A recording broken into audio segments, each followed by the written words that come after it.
Employing an immigrant woman opens doors to mysteries he never anticipated. Her hidden past holds keys to secrets that impact his own life in profound ways. And if you cherish your family and love stories like this, don't forget to subscribe to our channel and avoid 10 years of bad luck. The silence in Ethan Carter's mansion was deafening. He stood in his study, a glass of whiskey untouched on his mahogany desk, staring at a silver-framed photograph.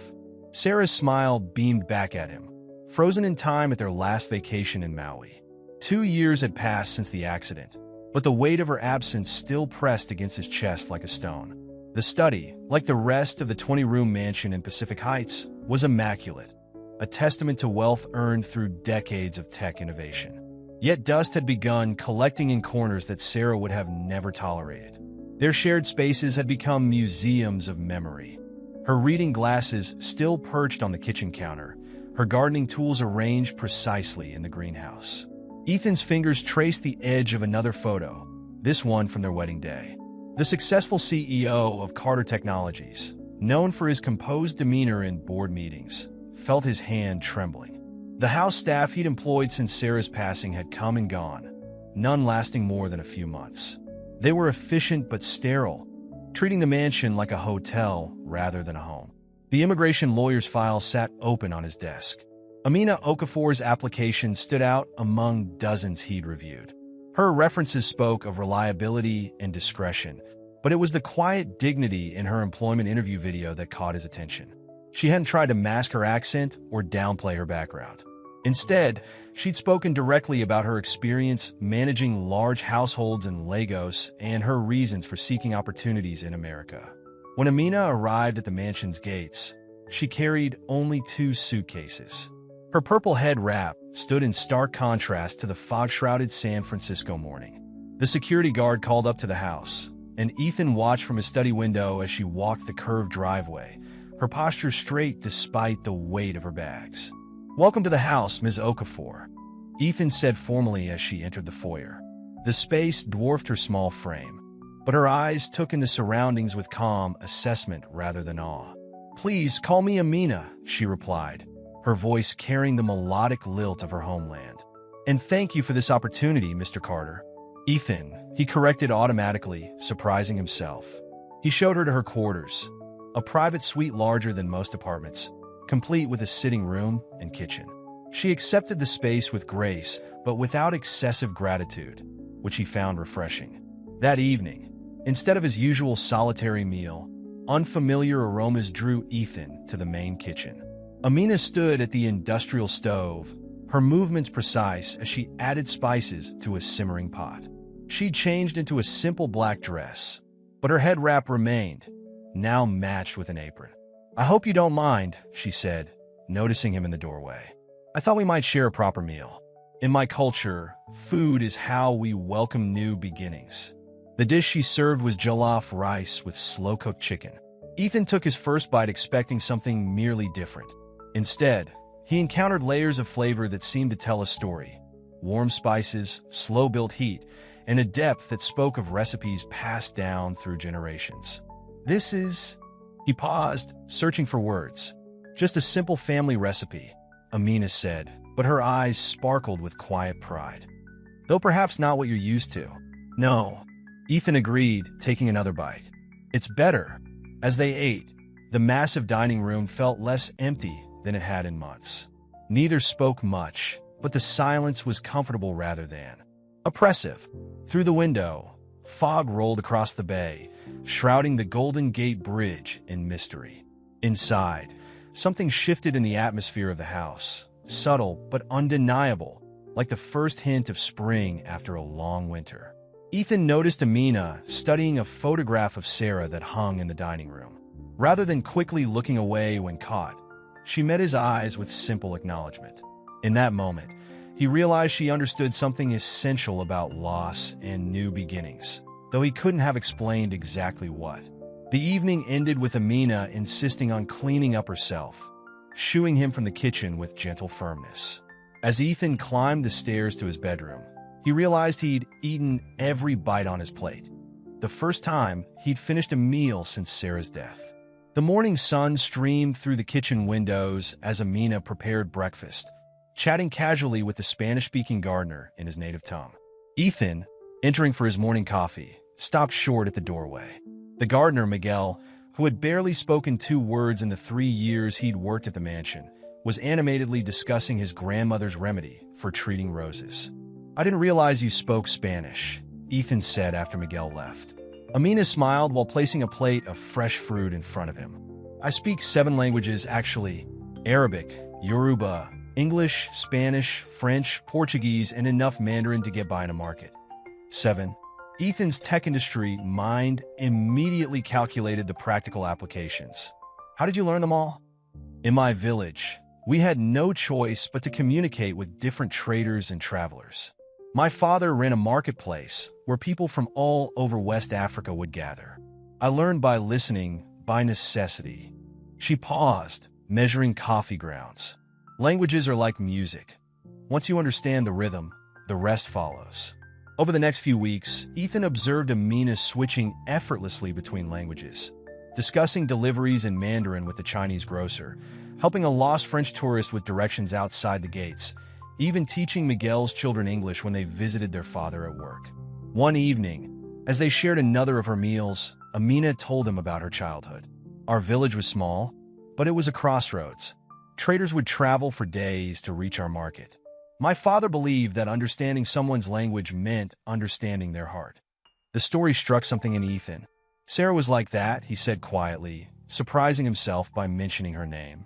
"She could read people instantly, know exactly what they needed." He stared at his plate, memories flooding back. "Tell me about her," Amina said simply, pouring him more water. For the first time since the funeral, Ethan found himself wanting to talk about Sarah. He told Amina about their college days, how Sarah had believed in his crazy tech ideas when everyone else called them impossible, how she kept him grounded when success threatened to change him, how she'd insisted they use their wealth to help others, establishing scholarships and funding research. "She sounds like a remarkable woman," Amina said, her eyes gentle but direct. "She was." Ethan's voice cracked slightly. "The day of the accident, we had argued. I was working too much, missing dinners. She wanted me to slow down, take a vacation. If I had listened." "Grief speaks many languages too," Amina said softly. "Some of them have no words." Later that evening, while organizing linens in the East Wing, Amina discovered an old jewelry box tucked away in a drawer. Inside lay a peculiar necklace, a golden pendant inscribed with symbols she recognized from her grandmother's stories. Her hands trembled as she lifted it. "Is everything all right?" Ethan's voice startled her. He stood in the doorway, concern evident on his face. "This necklace," Amina said, holding it carefully. "These markings, they're from my people, the Yoruba.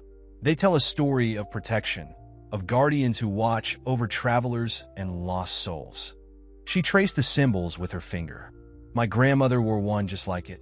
She said it had been passed down through generations of our family's healers." "It must have come from Sarah's antiquities collection," Ethan said, moving closer to examine the piece. "She traveled extensively in Africa before we met, collecting artifacts and studying local cultures." Amina's expression grew distant. "My grandmother always said these necklaces had power. Not magic like in stories, but the power to connect people across time and space. She told me ours was lost during the colonial wars." She carefully returned the necklace to its box. "It's strange to find one here, so far from home." That night, neither Ethan nor Amina slept well. He lay awake thinking about Sarah's travels, wondering why she'd never mentioned this particular piece. Amina, in her quarters, dreamed of her grandmother's stories and the old legends of guardian spirits who guided lost souls home. The necklace seemed to hang between them like an unspoken question, its presence in the house too specific to be mere coincidence.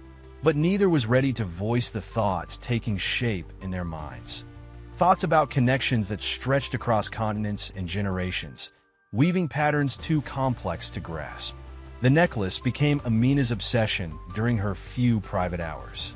She photographed its symbols, comparing them to images in cultural archives and history books. Each marking told a fragment of a story. one about guardians, travelers, and a sacred trust passed through generations of women.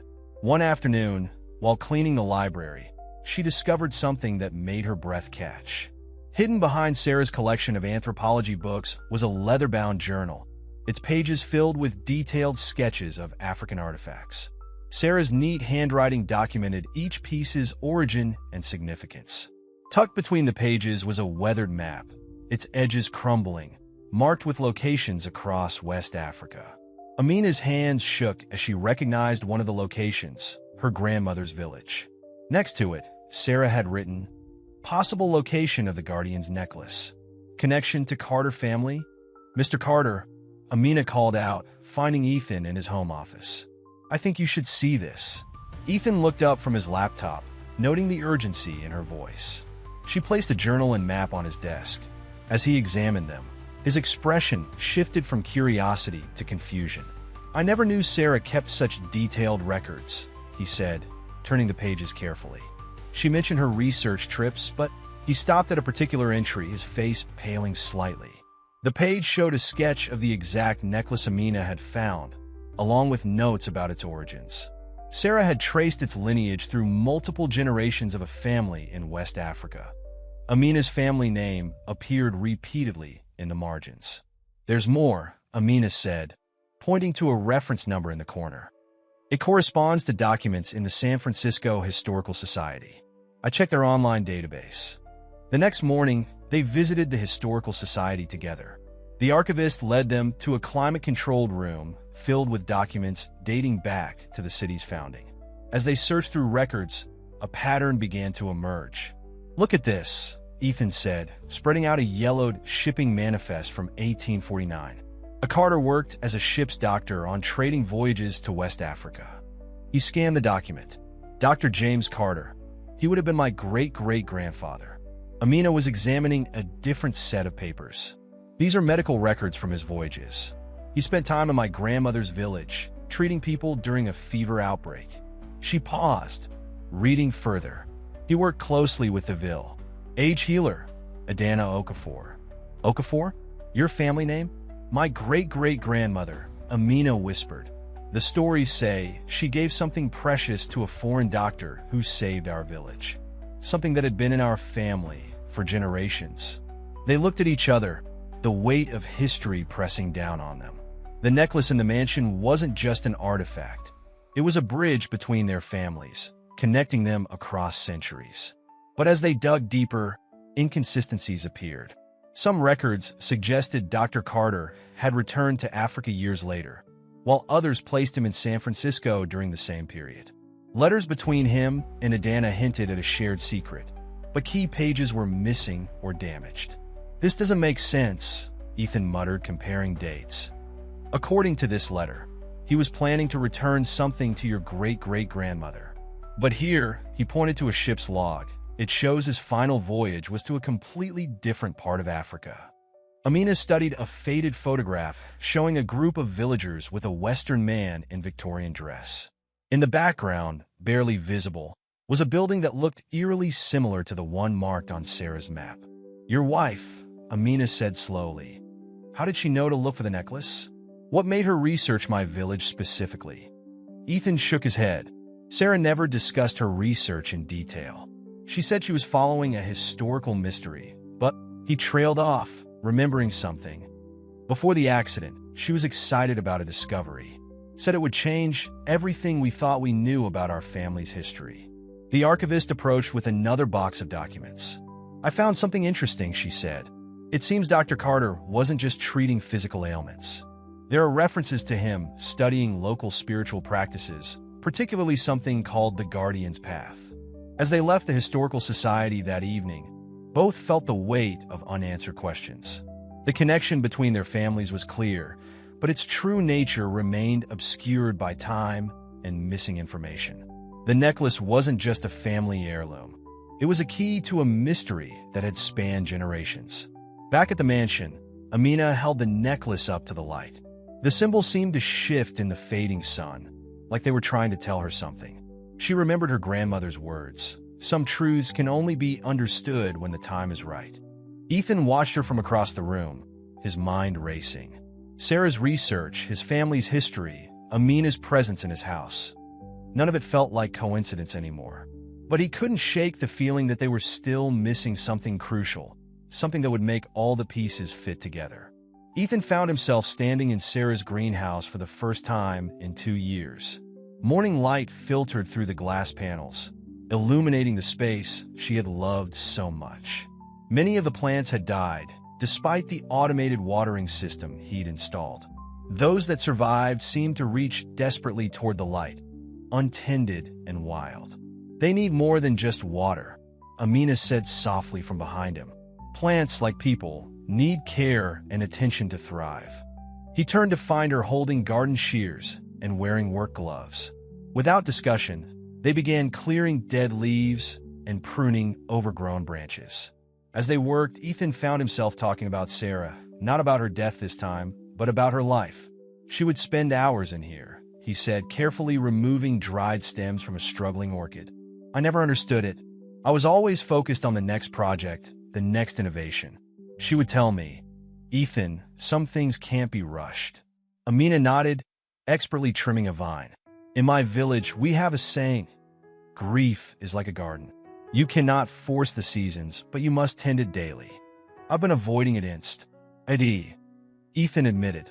"All of it, the house, her things, these plants, everything that reminded me of her. And now, he looked around the greenhouse, really seeing it for the first time since Sarah's death. "Now I think I'm ready to remember without it hurting quite so much." Later that afternoon, as Amina prepared dinner, she found herself thinking about her own losses. The kitchen radio played American pop music, but in her mind, she heard the songs of her childhood, her mother singing while cooking, her grandmother's voice rising in prayer at dawn. "You're quiet tonight," Ethan observed as they ate. Amina set down her fork. "I was thinking about home, about why I left." She met his eyes across the table. "It wasn't just about opportunities, as I told the immigration lawyers. I left because I couldn't bear the weight of expectations anymore." "What expectations?" "As the eldest daughter of a respected family, I was supposed to follow tradition. Marry the man my parents chose, become a village elder like my grandmother." She touched the necklace, which she'd taken to wearing. "But I wanted something different, something more." "What happened?" "I refused the marriage. My father—" She paused, the memory still raw. "He said I had brought shame to our family, that I was betraying our heritage." A bitter laugh escaped her. "I tried to explain that preserving our culture didn't mean living in the past, but he wouldn't listen." Ethan leaned forward. "Is that why you came to America?" "Partly, but also because here, no one knows who I'm supposed to be. I could just be who I am." She gestured around the kitchen. "Even if who I am is still someone who cooks traditional foods and believes in old stories." "You've faced a lot of prejudice here, haven't you?" Ethan asked, remembering the looks they got when shopping together, the whispers from neighbors. Amina's smile turned sad. "Every day.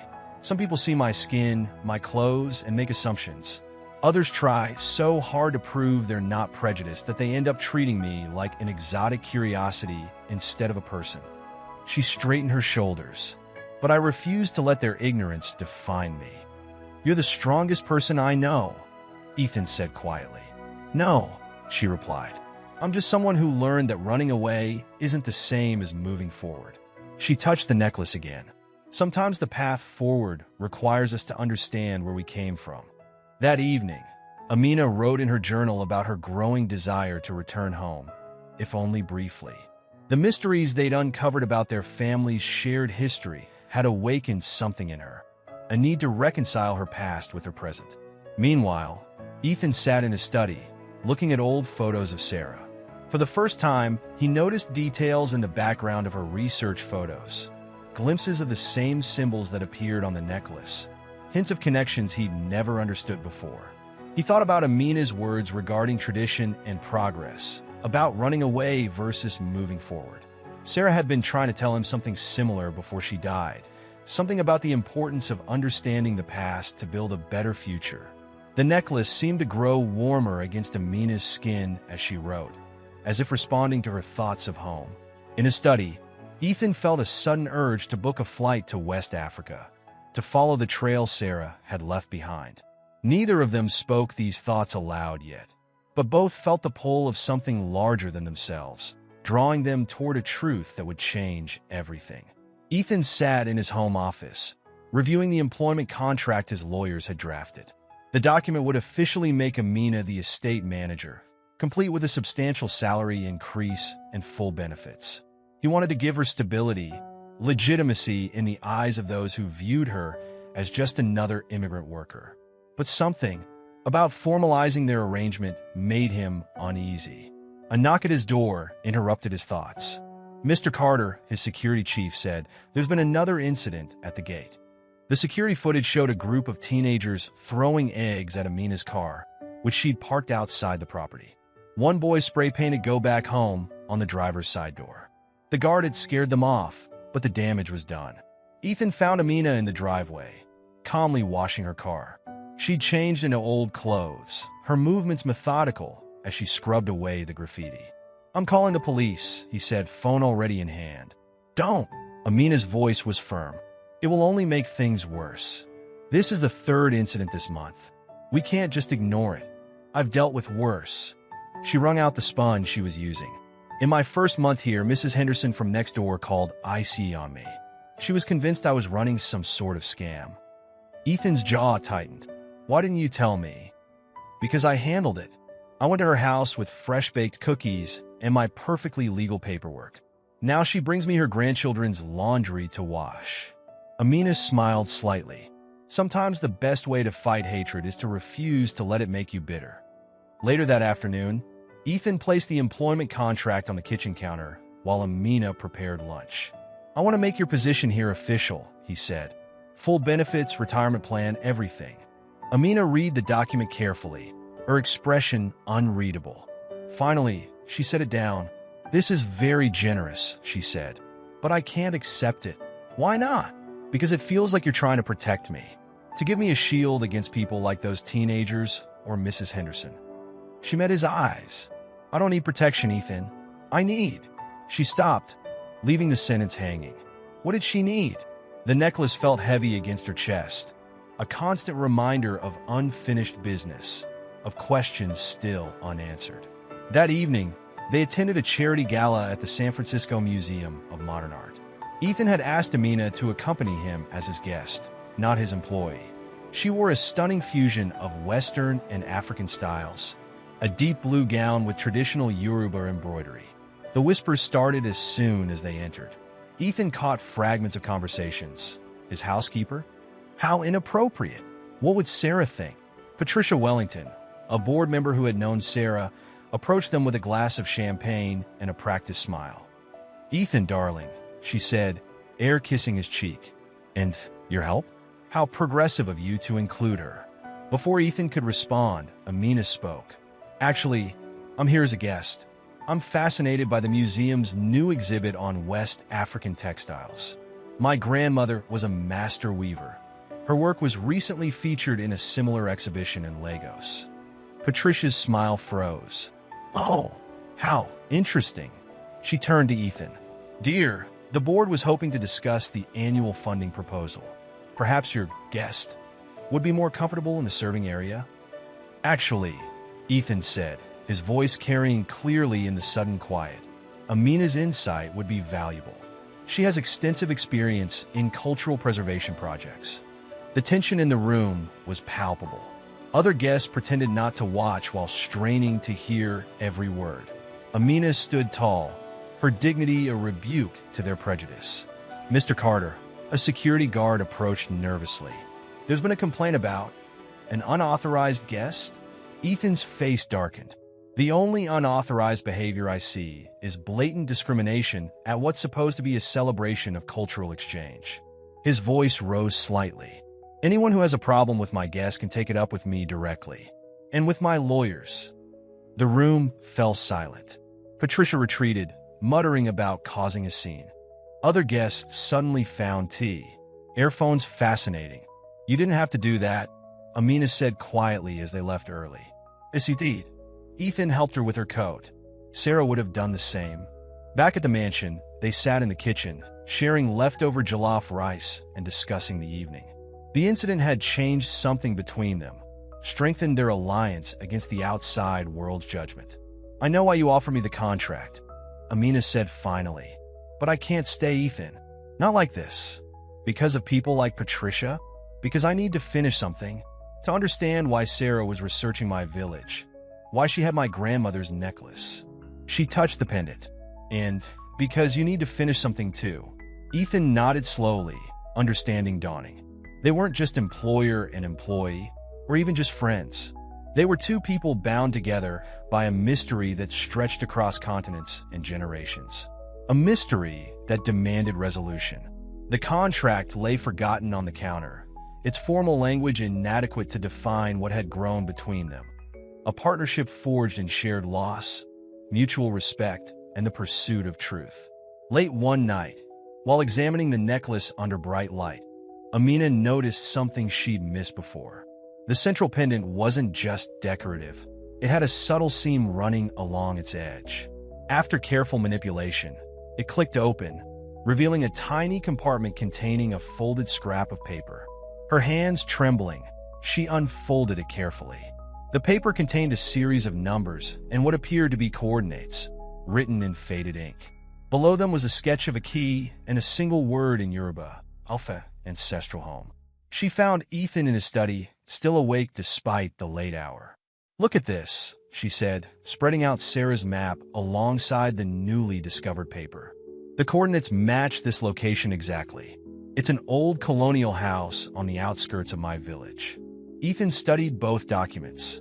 Sarah's last research trip. She was planning to visit this exact place.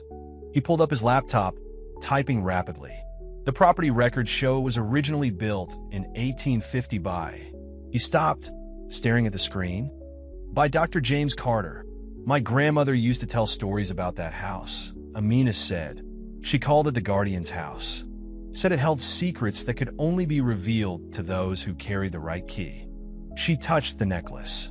"I always thought they were just stories." 2 weeks later, they stood before the colonial house in Nigeria, the humid air heavy with the scent of rain. The building was a ghost of its former grandeur. Weathered white walls stained by decades of tropical storms, windows glazed with dust, jungle vegetation creeping up its sides. "Are you sure about this?" Ethan asked, noting the unstable-looking porch. Amina held up the necklace, comparing it to the intricate metalwork above the door. The patterns matched perfectly. This is what Sarah was looking for, what she never got the chance to find. They approached carefully, testing each step on the rotting wood of the porch. The front door was secured with an ancient padlock, its keyhole an unusual shape. Amina studied it, then looked at her necklace again. The pendant's edge had a similar pattern. "It can't be that simple," she murmured, but removed the necklace and tried fitting it into the lock. After some careful manipulation, there was a click. The door creaked open. Inside, the air was thick with decades of dust. Sunlight filtered through dirty windows, illuminating what had once been a grand entrance hall. Colonial furniture lay draped in sheets, and portraits hung crooked on the walls. "Look at this," Ethan called from what appeared to be a study. He was examining a portrait of a man in Victorian dress, Dr. James Carter, standing beside a Yoruba woman in traditional clothing.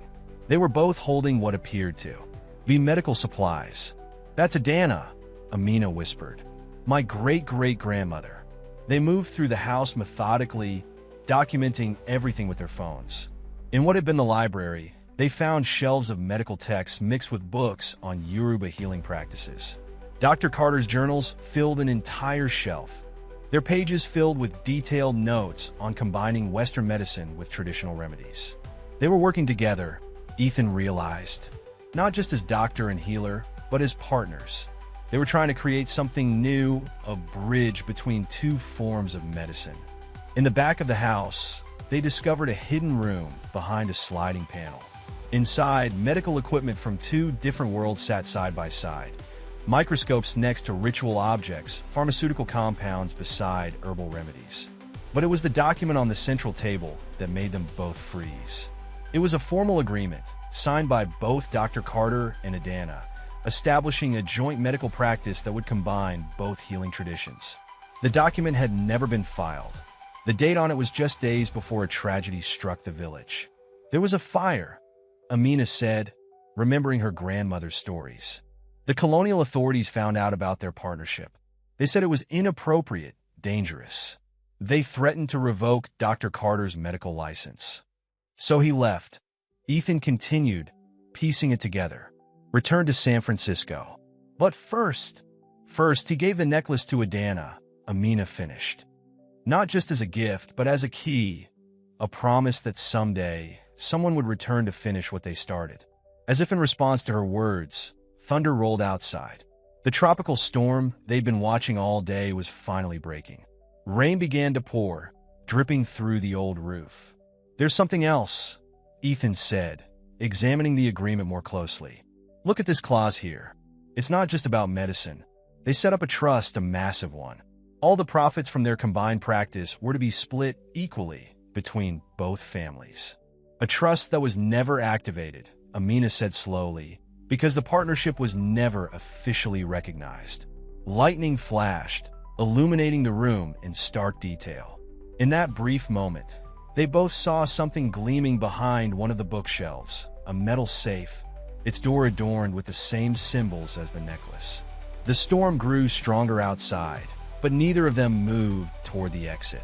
They had come too far to turn back now. Whatever secrets that safe held, whatever truth lay behind the partnership of their ancestors, they knew it would change everything. The necklace felt warm in Amina's hand as she approached the safe, its symbols seeming to pulse with their own light. Behind her, Ethan held his breath, knowing they were about to uncover something that Sarah had died trying to find. The safe opened with a heavy click as Amina inserted the necklace into its central lock. Inside, they found stacks of yellowed documents, photographs, and a leather-bound journal with both English and Yoruba text.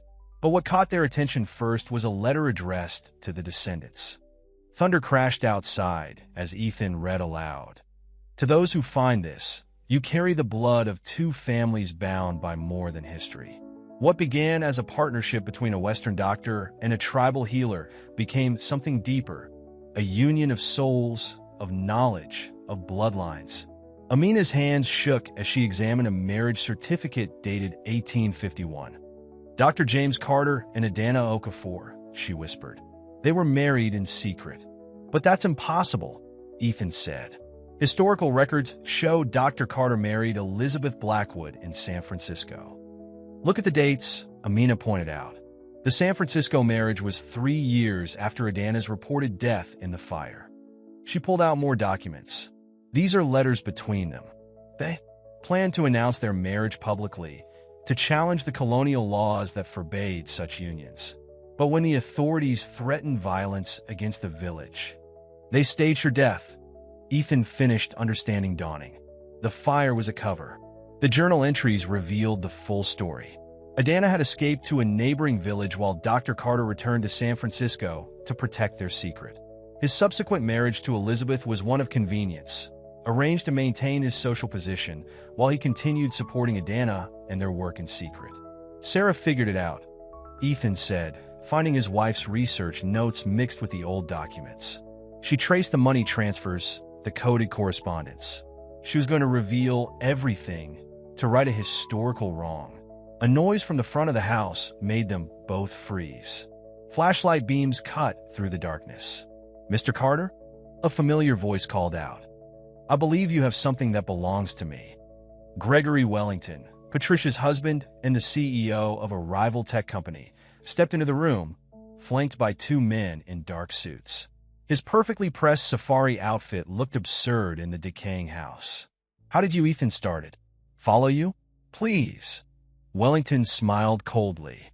"We've been monitoring your activities since Sarah started poking around in things that didn't concern her. Such a tragedy, that car accident. Brake failures are so unpredictable." The implication hit Ethan like a physical blow. "You killed her. Let's say we protected certain interests. The Wellington family has managed the old colonial holdings in this region for generations.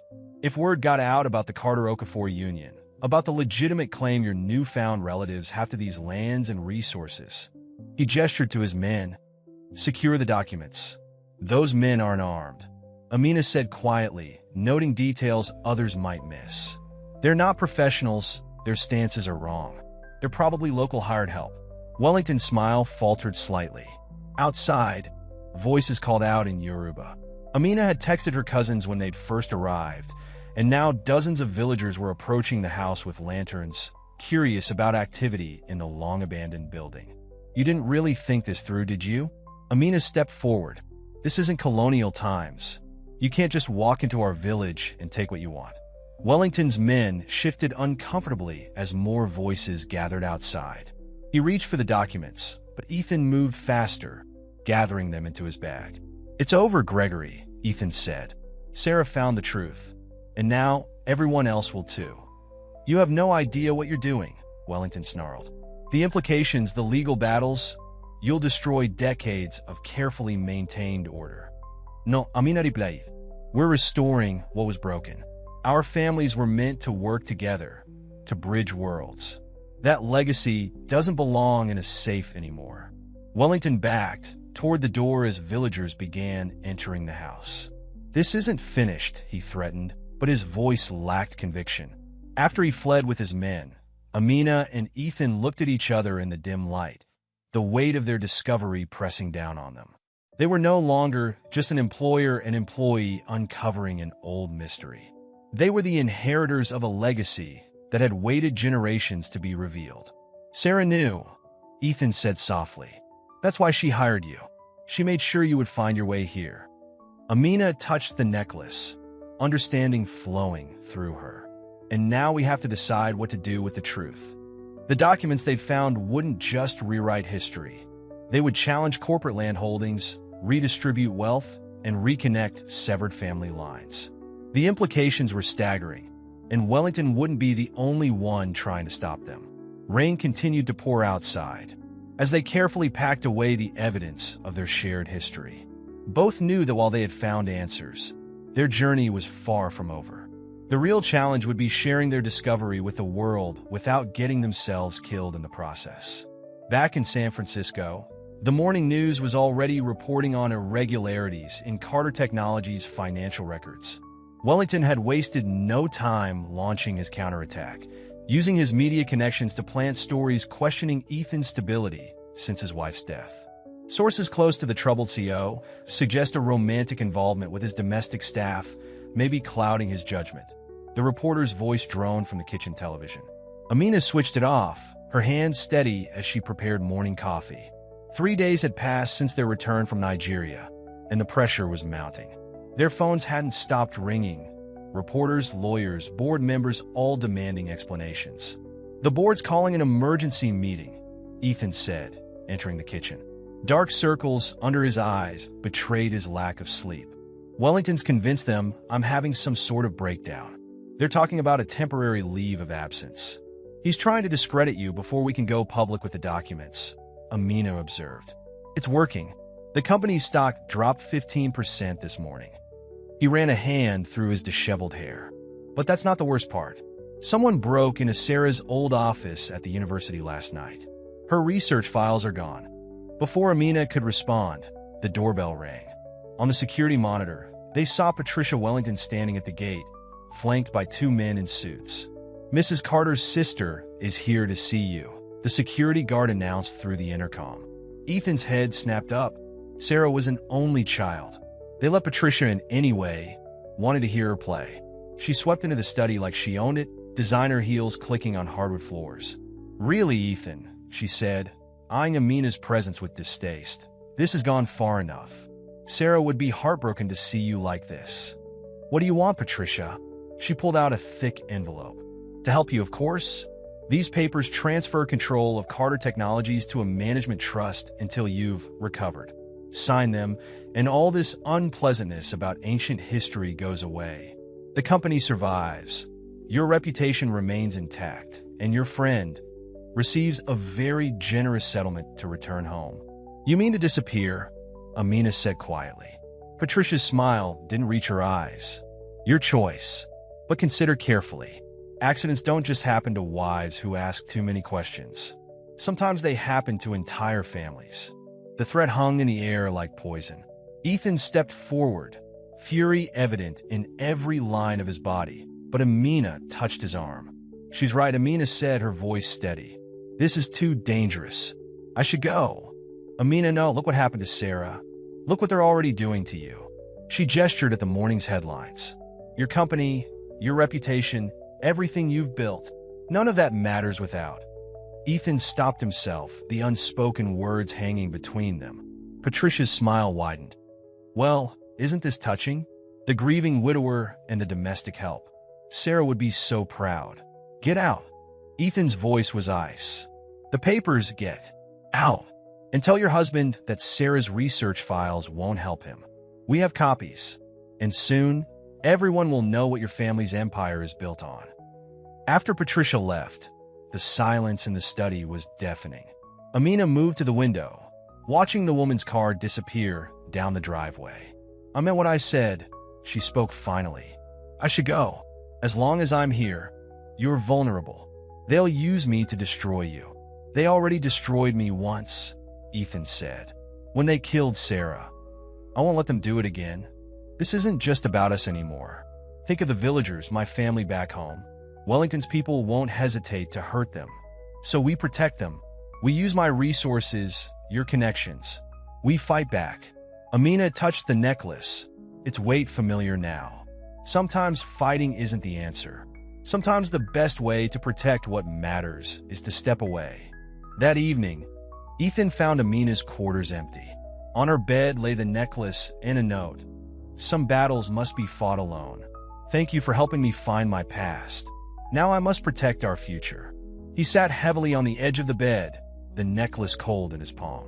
In the distance, fog rolled in from the bay, shrouding the city in gray. The house felt emptier than it had even after Sarah's death. On his desk, Sarah's recovered research waited alongside the documents from Nigeria. The truth was there, ready to be revealed. But without Amina, it felt hollow somehow. Incomplete. Thunder rumbled over San Francisco, an echo of that night in the colonial house. Somewhere out there, Amina was choosing sacrifice over justice, protection over truth, just as their ancestors had done generations ago. But this time, Ethan wasn't willing to let history repeat itself. For 3 days, Ethan searched. He checked every hotel in the Bay Area, called every contact he had. Finally, Miguel the gardener quietly mentioned that his wife had seen Amina at the World Market in the Mission District, where she'd set up a small food stall. The market was a maze of colors and sounds, vendors calling out in dozens of languages. Ethan found her at a corner stall, serving jollof rice to a line of customers. She'd traded her usual elegant clothes for a simple apron, but her head wrap was still proudly in place. He waited until the lunch rush died down before approaching. "You forgot something," he said, holding up the necklace. Amina's hands stilled over her cooking pots. "I didn't forget it. I left it." "Why?" "Because its work is done. It led us to the truth, just as Sarah intended. And now you're running away from that truth?" Her eyes flashed. "I'm protecting it. Wellington's people have been watching the house, following my family in Nigeria. Yesterday, my cousin's shop was vandalized. They'll destroy everything and everyone we care about unless you disappear." Ethan stepped closer. "Unless you give up everything our ancestors fought for?" "Our ancestors chose safety over justice," Amina reminded him. "They buried the truth to protect their loved ones. And look what that cost us. Generations of separation. A legacy hidden away in a rotting house." Sarah, his voice caught. Sarah died trying to uncover what they buried. Around them, the market bustled with life. A musician played a West African kora nearby, its strings weaving melody through their words. "I found something in Sarah's research files," Ethan continued. "Notes about her last trip to Nigeria. She wasn't just investigating the past, Amina. She was setting up a foundation to rebuild the medical school your great-great-grandmother and my great-great-grandfather dreamed of. A place where Western and traditional medicine could work together, just like they planned." Amina's hands gripped her counter. "It doesn't matter now. Wellington will never let it happen. Wellington is finished." Ethan pulled out his phone, showing her the morning's news headlines.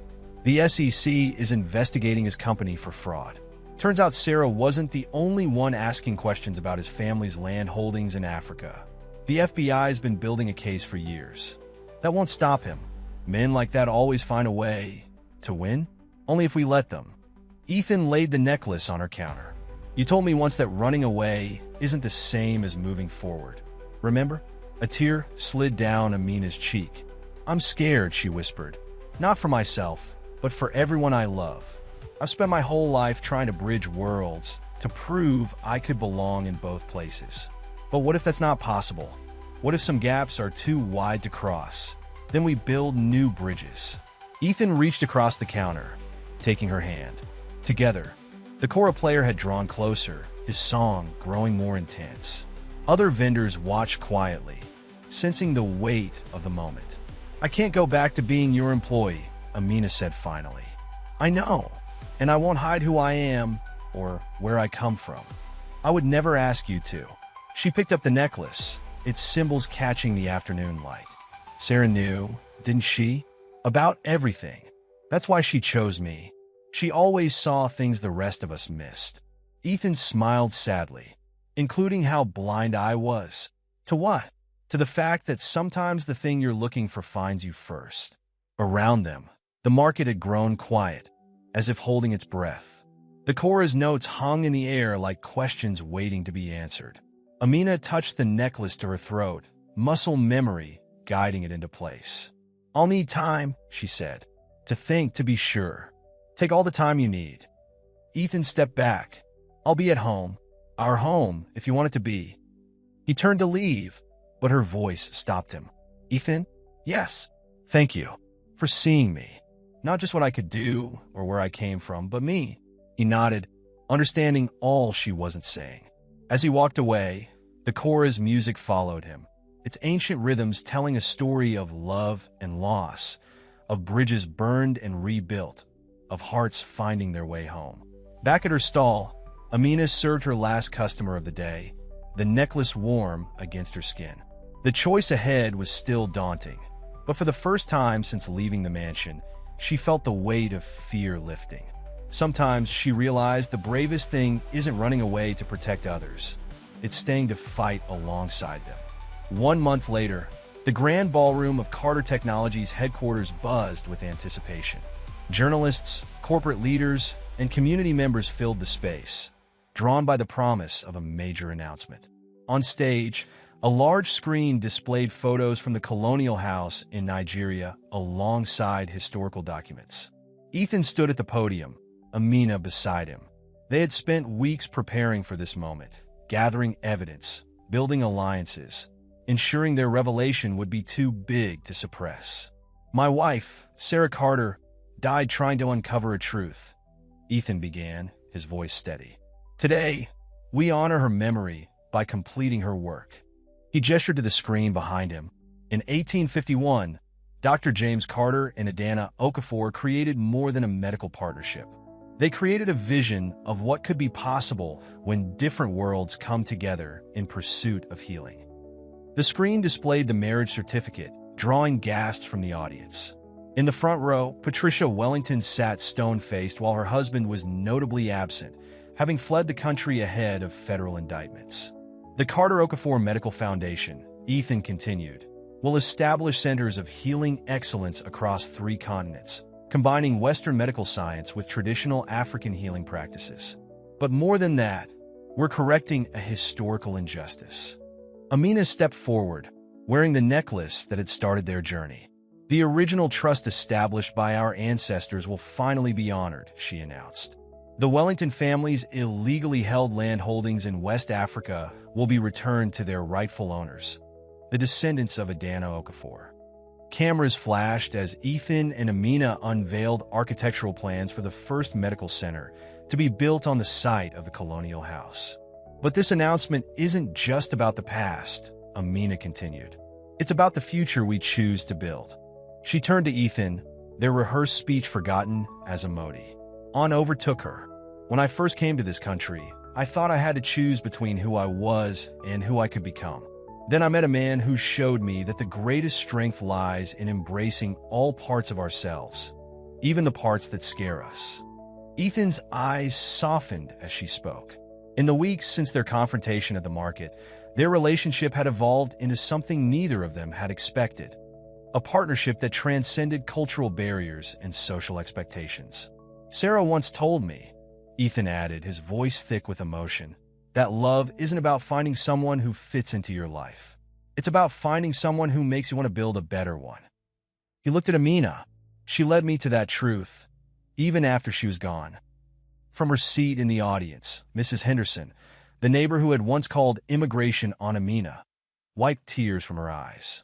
Beside her sat Miguel and his family, along with dozens of community members whose lives Amina had touched. The necklace that brought us here, Amina held up the pendant, isn't just a key to the past. It's a reminder that some bonds transcend time, culture, and even death. Sarah knew that. She made sure this necklace would find its way home, to all of us. As if in response, sunlight streamed through the ballroom windows, catching the necklace's symbols and casting patterns across the stage. The same patterns they now knew that decorated the medical center Sarah had dreamed of building. Today, they concluded together. We don't just announce a foundation or reveal a historical truth.